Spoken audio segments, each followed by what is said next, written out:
I'd like to introduce our speaker today, Eric Miller. He is a fellow at the Canadian Global Affairs Institute, and he is also the president at Rideau Potomac Strategy Group. He has previously served as Vice President of Policy North America and Cybersecurity at the Business Council of Canada, and he worked on many issues, including supply chain and technologies.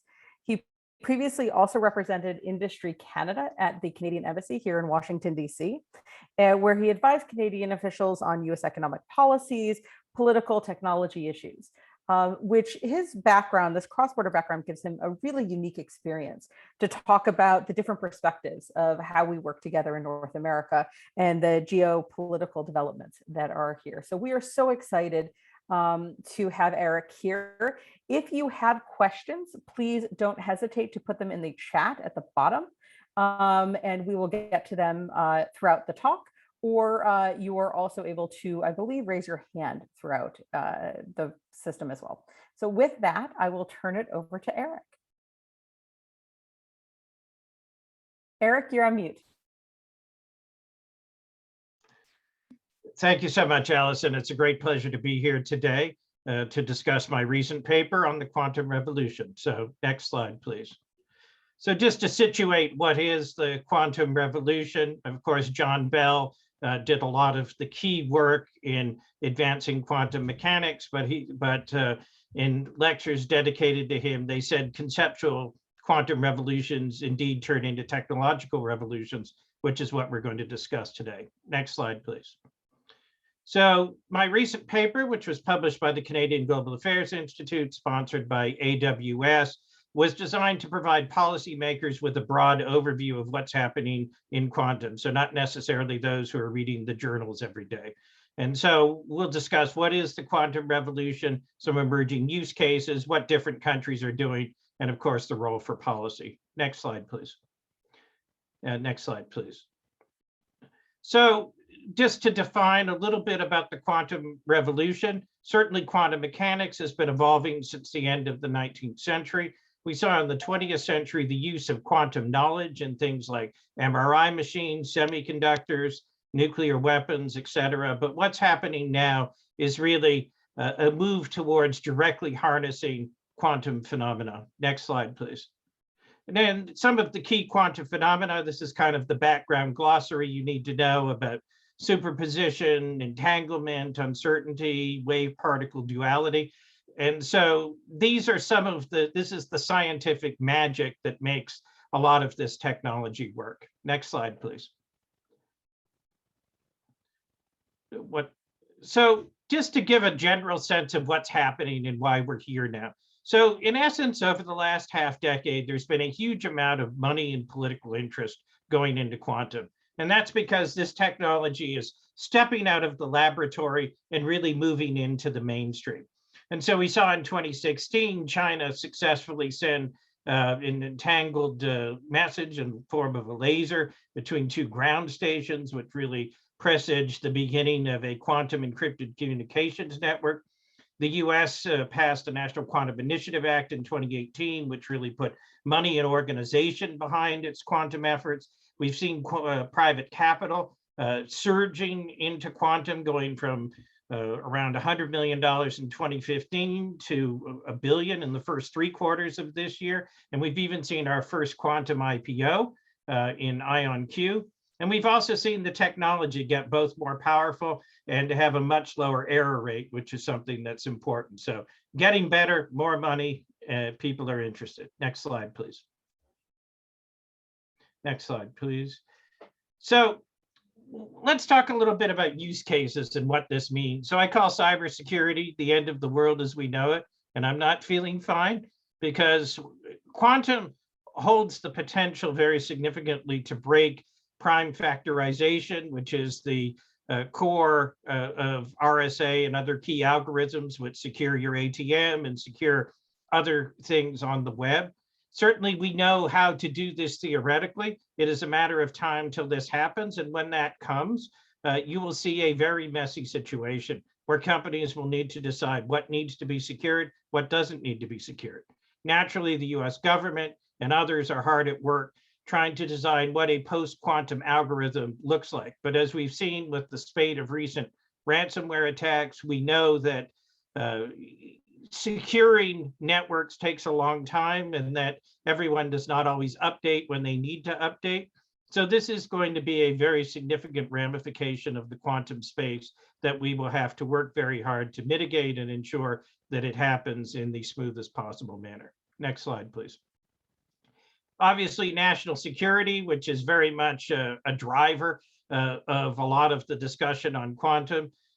You've seen people talk about quantum as being at the core, or certainly a key part of the new revolution in military affairs that brings together AI, hypersonics, autonomous vehicles. And we saw in China earlier this year, the airborne drones creating quantum communications channels with ground stations and themselves. So really providing ultra secure communications while they're in flight.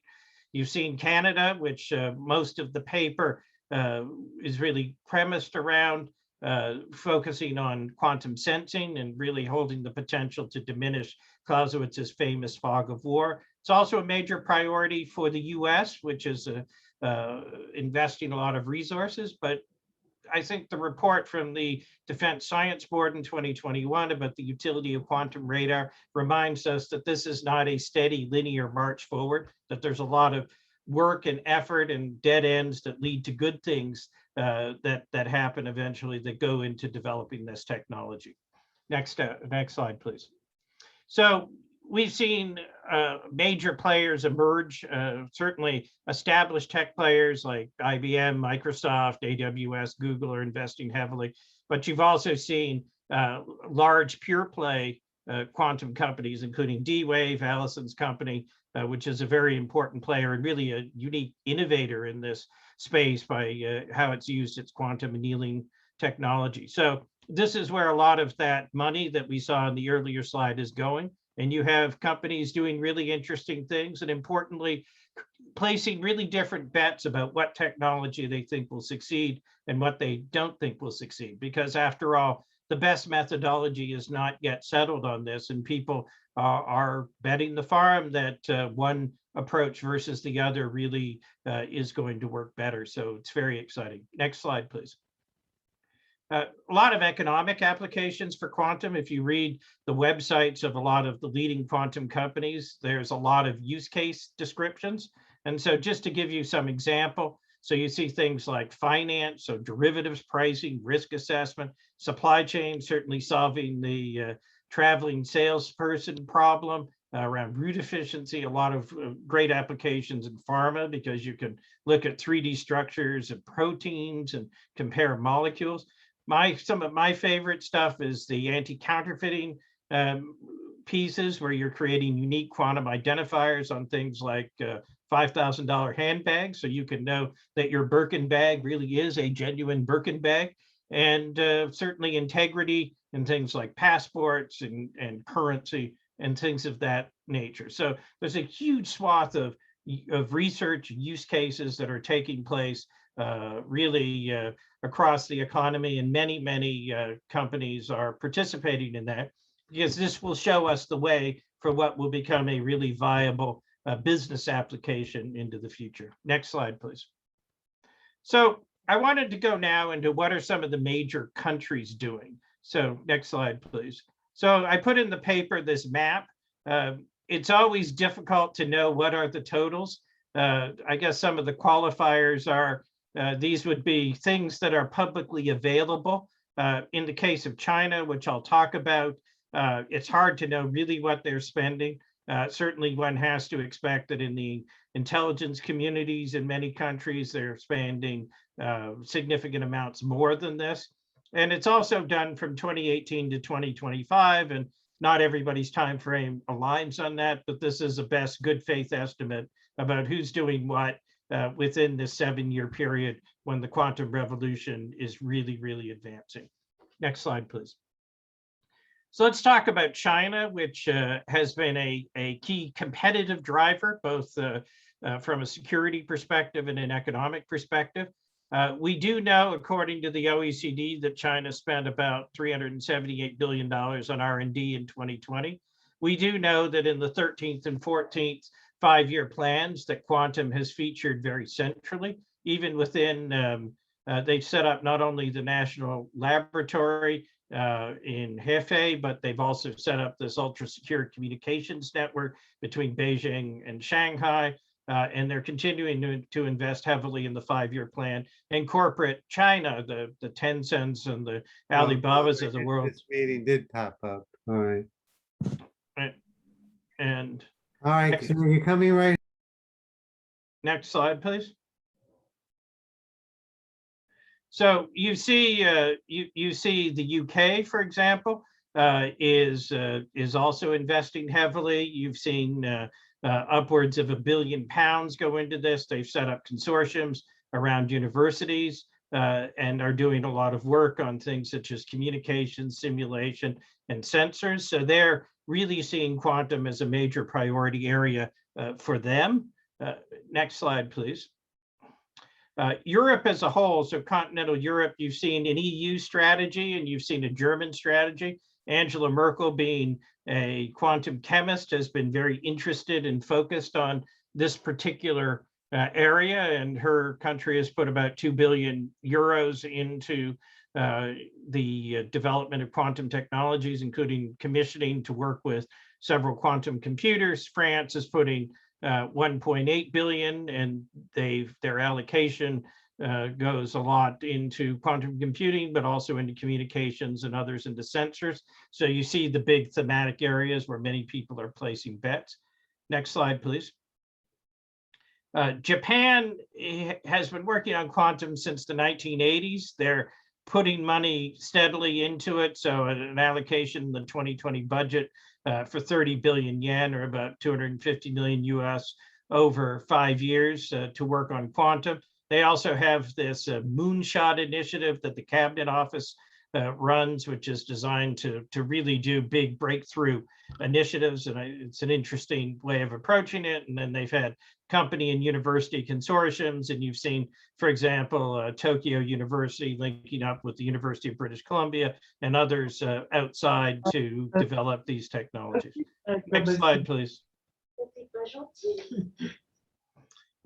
In the case of Canada, which the paper goes very extensively into, you've seen Canada making steady investments over the last 2 decades, so at least $1 billion that have gone into building up really world-class quantum centers in Toronto and Waterloo and Vancouver and Sherbrooke, Quebec, and more recently in Alberta. There's been a big focus on talent acquisition, talent development, as well as on pushing forth the research and development. One of the interesting things about the Canadian ecosystem is a very close alignment between some of the leading universities and some of the big global tech players. So Microsoft, which is in Seattle, tends to align more closely with the Vancouver schools. IBM tends to work with Sherbrooke. Google has tended to work with Waterloo.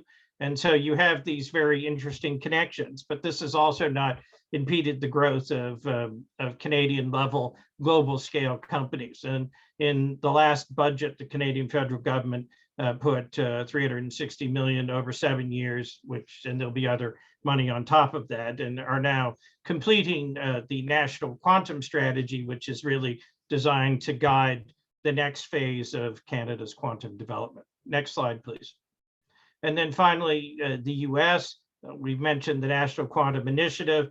A lot of that money has gone into setting up 5 quantum research centers at national labs. National Science Foundation has put 75 million in. We've also seen a major push, mostly based out of Chicago, to develop a national quantum internet within 10 years. So the software and the hardware and the interconnectivity. And then we've also seen, in addition, the National Defense Authorization Act prominently feature quantum as a major area of focus for the Department of Defense over the years ahead. Next slide, please. So, next slide, please. So just a few takeaways for policy when at the end of this. So obviously, the quantum revolution is coming, but it's not quote unquote come yet. So we need to continue to see heavy investments in quantum technologies and continued focus of innovation ecosystems.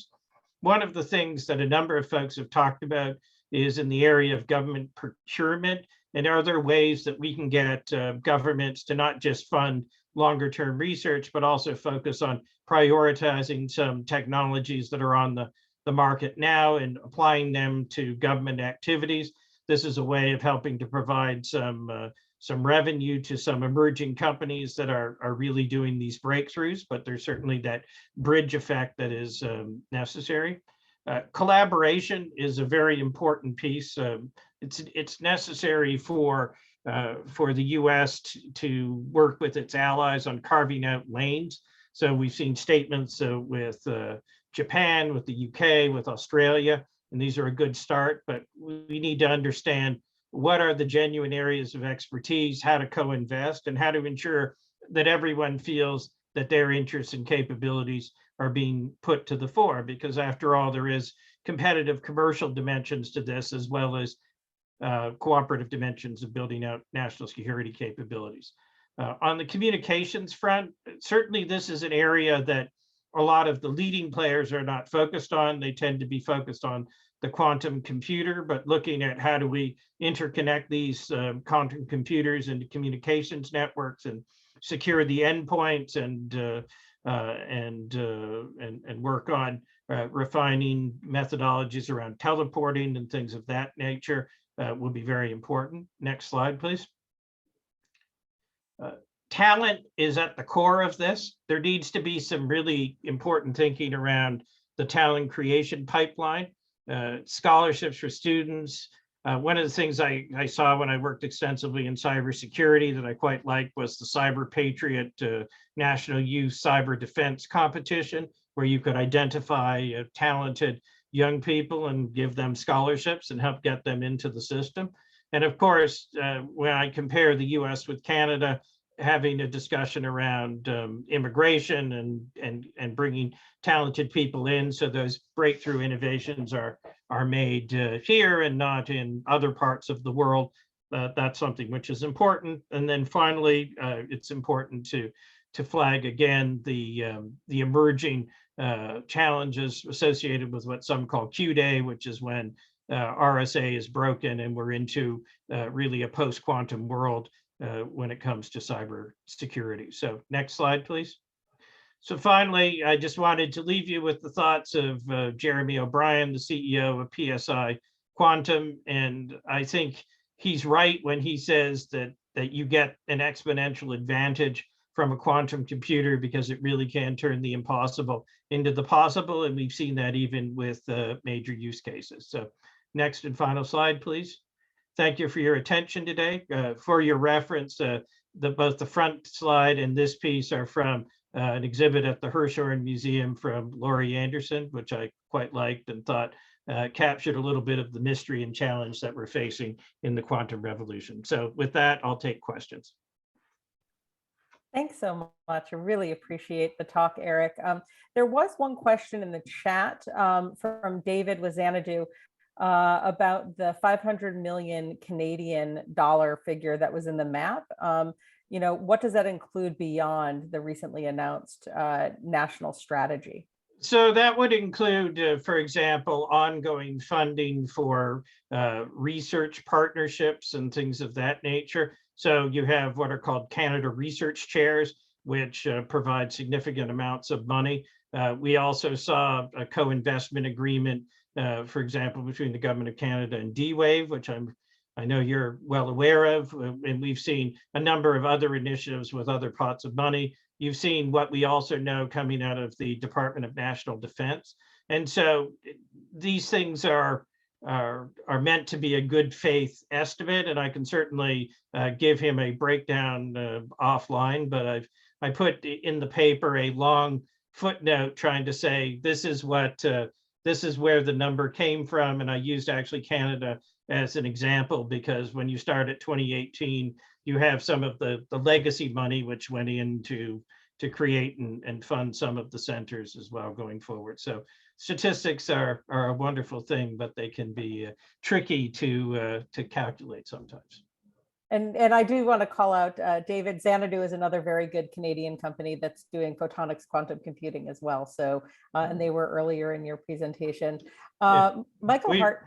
Yeah, we should also mention that Xanadu was one of the major companies to receive venture funding. And so there's really been a strong recognition by the market of the work that Xanadu is doing. And it's really extraordinarily exciting to see them growing in this space.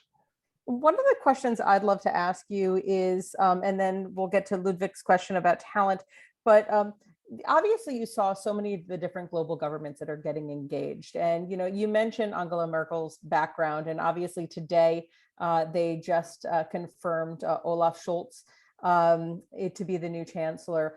How are these kind of cross-border quantum cooperation agreements viewed? I don't believe Canada has one yet, but how would you like navigate through this and the importance of these kind of quantum cooperation agreements? So I think when you saw the first one, which was with Japan, it was an important statement. I think diplomacy is one of those things that starts general, that says we have a shared interest in working together, but there wasn't a lot more in it than that. When you saw the UK, there's a little bit more, but I think where we need to get to is to say, look, we need cross-fertilization of researchers. So you have these big centers in the US that have been set up in the national labs. Would there not be Canadian companies or Canadian researchers who could get involved in those? There's one or two that are involved in some of the initiatives, but that's mostly because they're buddies with the people who are running it, and it wasn't set up through a government-to-government kind of cooperation. Canada, based on my understanding, has not heretofore signed an agreement with the US because the national strategy is still being finalized, and that's something that is going to finish, I think, early in the new year, and then there'll be a discussion about what that looks like. But what I would hope would happen there would be a real specificity. So not we both think quantum's important, but here are some projects we can work on together. Here are some initiatives we can work on together. Certainly, I would think that the quantum communications piece would be an important piece. I would think embedding in each other's labs would be an important piece. I would think also working together on post-quantum cryptography would be a very important area of focus. I think it is fair to say and important to acknowledge that, say, between Europe and the US, there might be some commercial competition elements. So we need to say, yes, of course, those commercial competition elements and quests for talent and things of that nature are going to be there. But there are these common shared projects, I think, that we can get behind. And what we also ought to be thinking about as we develop the quantum internet and some quantum computing standards, quantum computing systems would be, how do we look at standards? Because standards are the things that we would want to see North America dominating in going forward. That if people use North American standards, they will buy North American technology, and they will see North American systems and services as a way to go forward. And certainly we are in a space now where we are trying to figure out how to make a terrestrial line carry a quantum signal for further than 80 miles without it really breaking down. And we're trying to figure out how to do all of these different things. But in the back of our mind, it also should be, how do we coordinate so as we formalize this technology, we get standards that the rest of the world can use? And so this is where we need to get specific and actionable in these pieces and not just say it's important, because we all know it's important. But the next phase, and I hope we would see with Canada, would be a specific set of deliverables, and also, frankly, a more robust dialogue with the industries on both sides of the border. Wonderful, thank you. There are two questions here about talent. So I'm going to kind of combine them together. You mentioned the importance about talents and the gap in talent. And, what are the type of initiatives that folks are doing or should be doing at the governments, either in Canada or the US, should lean in on? Are there any specific kind of use cases or scientific fairs or areas you would recommend for the US and Canada to come together for the talent gap? Right. So certainly on there's things that one could do domestically on talent. There are broad talent development pieces. So first of all, one of the things that Canada has as a huge advantage is its express entry program. So there's a big debate in the United States about immigration and where people go. But if you want to go to Canada, you could essentially set up in a matter of weeks. Your spouse gets a work permit and you're invited. And so we also saw Canada use a major research grant to bring the person who founded Zapata Computing to the University of Toronto. And so certainly from a national interest perspective, looking at things around immigration, temporary entry, research grants, and these sorts of collaborations to get some of the key folks to set up would be really important. And if they're not going to the US or Canada, they may be going to Europe or other parts of the world. On the talent development side, I think certainly one, there needs to be an effort to make aware that this is an exciting area. I mean, it's the same problem that we faced all along of how do you get kids to go into STEM? How do you get kids to focus on careers in computing? We saw the same thing with cybersecurity. One of the things that the Air Force has done very well is getting people around the country excited in competing for in these competitions, and frankly, getting scholarships as a result of that. And so we have to think about how do we identify people who have the aptitude for this, but this could be whether somebody's going into cybersecurity or software development or quantum or whatever it is. And I think in some respects, I mean, with my own daughter, she did 4 weeks of STEM education this summer, and she's 7. So it's a way of encouraging people to say, this is a viable career and something that people want to work on. But it does mean making people aware of it and giving them the path to do it. Well, thank you so much. I know we had a few more questions in the chat, but we are at time, and I want to be mindful of everyone's schedules. Again, thank you, Eric, for your time today here. His report is available online, and I believe it was in the event website as well. We really appreciate your time and your thoughtfulness coming to us. And again, for anybody who's joined us who's not part of the Quantum Working Group at the moment, please reach out to Kirsten or myself. We are happy to engage with others. This is not just for US only folks. So some of our friends from Canada, if you'd like to join, we really appreciate it. Kirsten has put her email in the chat for folks who were not able to get here in the beginning. But thank you again for your time. Eric, thank you again for your thoughtful responses. We appreciate it. And if folks have other questions, I think my email was on the presentation, or you could get it from Kirsten, and I'm happy to give you the longer detailed response about the numbers or anything else. So thanks for your time today. Thanks, everybody. Have a great day. You too. Thank you. Bye-bye. Bye.